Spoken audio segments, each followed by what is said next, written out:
Hello, it is April 14th, 2026, and I just want to tell you about my experience going to the hospital. I actually went to my oncologist to get ready for immunotherapy. She had taken my blood and said that I would be going to the hospital today,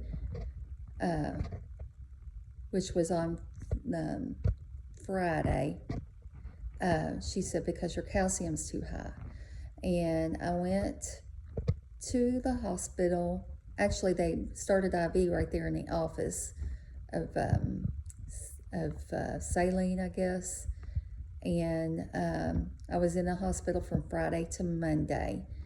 I did have a few symptoms with the high calcium that I had, but I didn't know that's what it was.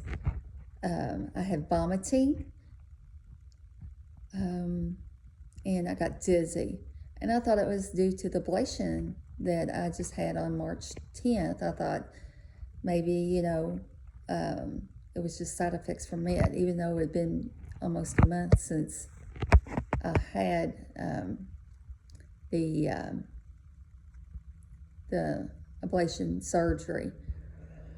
So I was in the hospital, and I went through about 10 bags of fluids, large bags, and I felt so much better. And I'm one that I won't hardly go to the hospital unless my head's almost cut off, but I guess with having cancer, I should be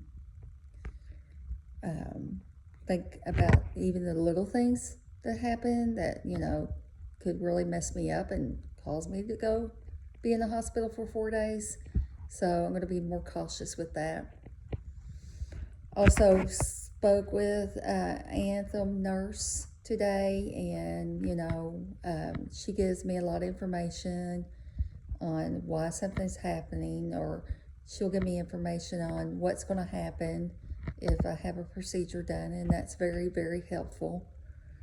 And I feel so much better because I'm going to take my grandkids to Disney World, and it's on my bucket list, and I'm so excited about that. We're going in May 24th through 28th, so pray that God gives me strength to have a good time there with my grandkids, because the doctors are saying I just have months left to live, and I want to make it the best of everything of it.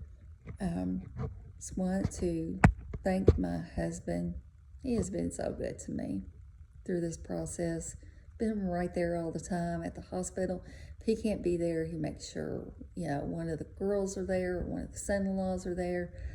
My son-in-laws have been the best of the best, been right there for me whenever I need something. My girls, have 2 girls, and they have gone above and beyond to be there for me and be together as a family, which means more than anything in this world.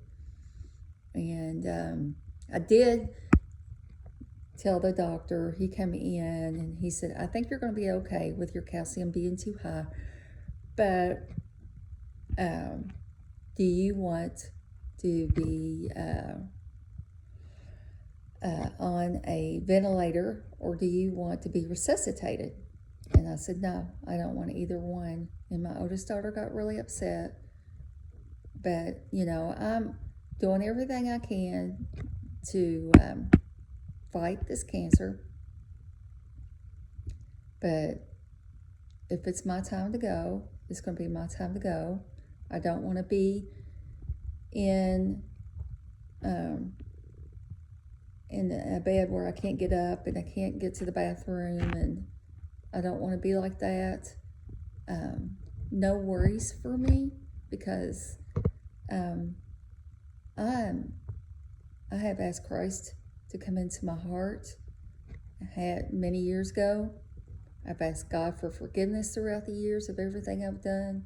I've talked to God, and if I've done anything wrong to you, or anyone, I ask God to forgive me for that.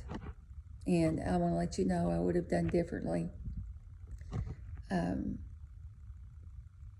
if I did do you wrong. I just want to thank my extended family. It's Mark's side of my husband's side of the family. They have been great and awesome, very supportive.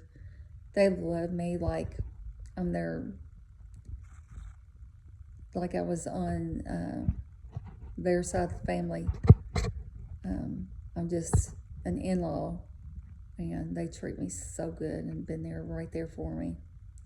And my next procedure, or my next doctor's appointment, will be an update on the ablation. For it come back fine, but it'll be an update on radiation, whether they're going to give it to me or not, if therapies aren't helping to the vena cava. So that's all I have for today. Have a wonderful day.